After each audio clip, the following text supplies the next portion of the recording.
రెండు చేతులు పైకెత్తి ఇలా ఇలా ఇలా ఇలా ఇలా ఇలా ఇలా ఇలా ఇలా ఇలా ఇలా ఇలా. మరి ఈ పెద్ద మనిషి చంద్రబాబు నాయుడు గారు చేయలేని పనులన్నీ దేవుడు దయతో మనం కేవలం ఈ 57 నెలల పాలనలోనే ఎంత చిత్తశుద్ధితో ఎంతటి మమకారంతో చేశామో ఇవాళ 4 మాటలతో వివరిస్తాను.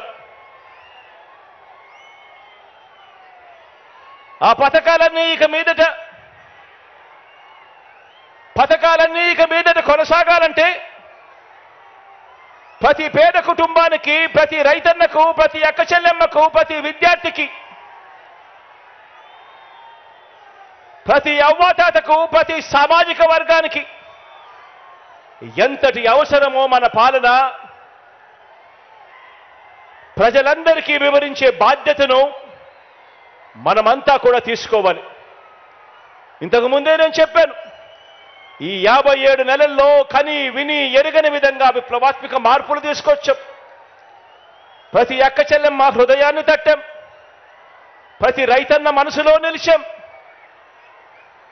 ప్రతి అవ్వాతాత చిక్కటి చిరునవ్వుల్లో నిలిచాం, చదువుకుంటున్న ప్రతి పిల్లాడి మనసులో గుండెలో కూడా నిలిచాం. విప్లవాత్మక మార్పులు తీసుకొచ్చి అడుగులు వేశాం. ఈ విప్లవాత్మక అడుగులు ఇంకా కొనసాగాల్సిన అవసరం ఎంత ముఖ్యమో, ఎంత అవసరమో ప్రతి ఇంట్లో ఉన్న ప్రతి అక్కకు చెప్పాలి, ప్రతి చెల్లెమ్మకు చెప్పాలి, ప్రతి ఇంట్లో ఉన్న ప్రతి అన్నకు తమ్ముడికి చెప్పాలి, ప్రతి రైతన్నకు చెప్పాలి, ప్రతి అవ్వ ప్రతి తాతకు కూడా మనమంతా కూడా తీసుకొని పోయి చెప్పాలి.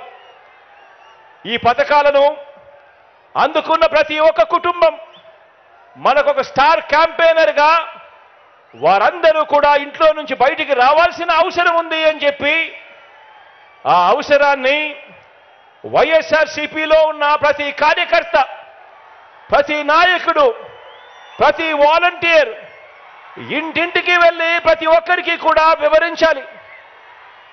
వారిని పోలింగ్ కేంద్రానికి తీసుకొచ్చి ఫ్యాన్ గుర్తు మీద ఓటు వేయించాల్సిన అవసరం గురించి ఆ ప్రతి ఇంట్లో కూడా చెప్పాల్సిన అవసరం ఉంది.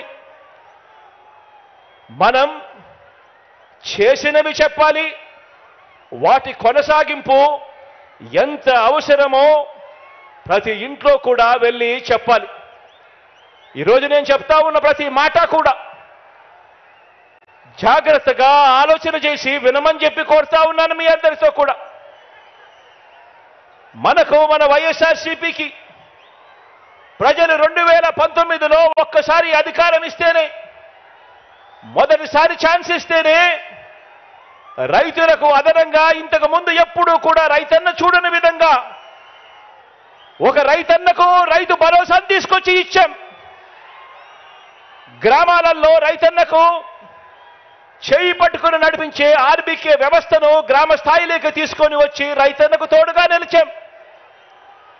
పగటి పూటే రైతన్నకు 9 గంటల పాటు ఉచిత విద్యుత్ ఆ రైతన్నకు తన గ్రామంలోనే అందుబాటులోకి తీసుకొచ్చాం.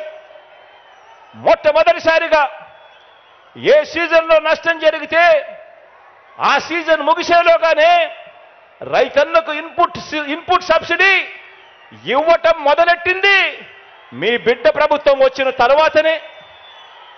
రైతన్నలకు మొట్టమొదటిసారిగా ఎప్పుడూ జరగని విధంగా ఉచిత పంటల బీమా ఇస్తా ఉన్నది కూడా మీ బిడ్డ ముఖ్యమంత్రి అయిన తర్వాతనే. గతంలో ఎప్పుడూ కూడా ఏ రైతన్నా కూడా చూడని విప్లవాత్మక మార్పులు ఇవి. ఒక రైతన్నకు రైతు భరోసాతో రైతన్నను తోడుగా ఉంటూ ఆదుకుంటూ ఇన్ని కార్యక్రమాలన్నీ కూడా జరిగిన పరిస్థితులు కేవలం మీ బిడ్డ పాలనలోనే జరిగాయి.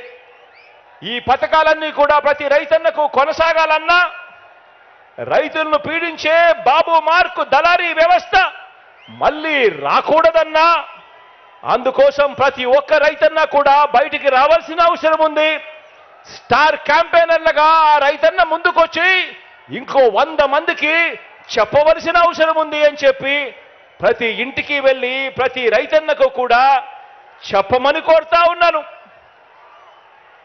ఈరోజు విందు భోజనం పెడతా అని, బిర్యానీ పెడతా అని మోసపూరిత ఆశ చూపించి చంద్రబాబు ఇప్పుడు మనం పెడతా ఉన్న అన్నాన్ని, గిన్నెని రెండింటినీ కూడా రైతన్న దగ్గర నుంచి లాక్కోవటానికి అడుగులు వేస్తా ఉన్నాడు. గతంలో ఇదే పెద్ద మనిషి చంద్రబాబు నాయుడు గారు తాను బేషరతుగా చేస్తానన్న 87,612 కోట్ల రూపాయల రుణమాఫీని ఓ మోసంలా ఎలా మార్చాడో ప్రతి రైతన్నకు కూడా గుర్తు చేయాల్సిన అవసరం మనలో ఉన్న ప్రతి కార్యకర్తకు ఉంది. 2019లో సీఎం అయిన మీ జగన్ పేరు చెబితే, మన వైఎస్ఆర్సీపీ పేరు చెబితే అక్క చెల్లెమ్మలకు గతంలో ఎప్పుడూ కూడా జరగని విధంగా ఈరోజు అక్క చెల్లెమ్మలకు ఓ అమ్మఒడి, అక్క చెల్లెమ్మలకు ఓ ఆసరా, అక్క చెల్లెమ్మలకు ఓ సున్నా వడ్డీ, అక్క చెల్లెమ్మలకు ఒక చేయూత, అక్క చెల్లెమ్మలకు ఒక కాపు నేస్తాం, ఒక ఈబీసీ నేస్తాం, ఒక 31 లక్షల ఇళ్ల పట్టాల పంపిణీ, 22 లక్షల ఇళ్ల నిర్మాణం వేగంగా జరుగుతా ఉన్న పరిస్థితులు. ప్రతి అక్క చెల్లెమ్మ ఫోన్లోనూ ఒక దిశ యాప్, ఆ ప్రతి అక్క చెల్లెమ్మకు తోడుగా ఉండేందుకు అదే గ్రామంలోనే ఓ మహిళా పోలీస్. ఇవన్నీ కూడా గతంలో ఎప్పుడూ జరగని విధంగా మీ బిడ్డ ముఖ్యమంత్రి అయిన తర్వాతనే ఇవన్నీ కూడా అడుగులు పడ్డాయి, జరుగుతా ఉన్నాయి. ఇవన్నీ కూడా ప్రతి అక్క చెల్లెమ్మకు కొనసాగాలంటే, మహిళా సాధికారతకు ఇంతగా అండగా ఉన్న జగనన్న ప్రభుత్వానికి ప్రతి ఒక్కరూ కూడా అండగా నిలవాలని, ఫ్యాన్ గుర్తు మీద ఓటు వేయాలని, మరో 100 మందికి అక్క చెల్లెమ్మ వెళ్ళి స్టార్ క్యాంపెయినర్గా ఓటు వేయించాల్సిన బాధ్యత ఉంది అని గడప గడపకు వెళ్ళి ఆ ప్రతి అక్క చెల్లెమ్మకు కూడా చెప్పాల్సిన అవసరం ఇక్కడ ఉన్న ప్రతి కార్యకర్తకు, ప్రతి అభిమానికి, ప్రతి వాలంటీర్కు ఎంతైనా ఉంది అన్నది గుర్తు పెట్టుకోమని కోరుతా ఉన్నాను. ఆ ప్రతి ఇంటికి వెళ్ళినప్పుడు ఆ అవ్వ తాతల చిరునవ్వుల మధ్య వాళ్ళందరికీ కూడా ఒక్క మాట చెప్పండి, ఆ అక్క చెల్లెమ్మలకు చెప్పండి, ఫ్యాన్ ఎప్పుడు ఇంట్లోనే ఉండాలి, ఫ్యాన్ ఎప్పుడు ఇంట్లోనే ఉండాలి, సైకిల్ ఎప్పుడు బయటే ఉండాలి, తాగేసిన టీ గ్లాసు ఎప్పుడు సింక్లోనే ఉండాలి. ఆ అక్క చెల్లెమ్మలకు మీరంతా కూడా ప్రతి ఒక్కరికి కూడా అర్థమయ్యేలా చెప్పండి.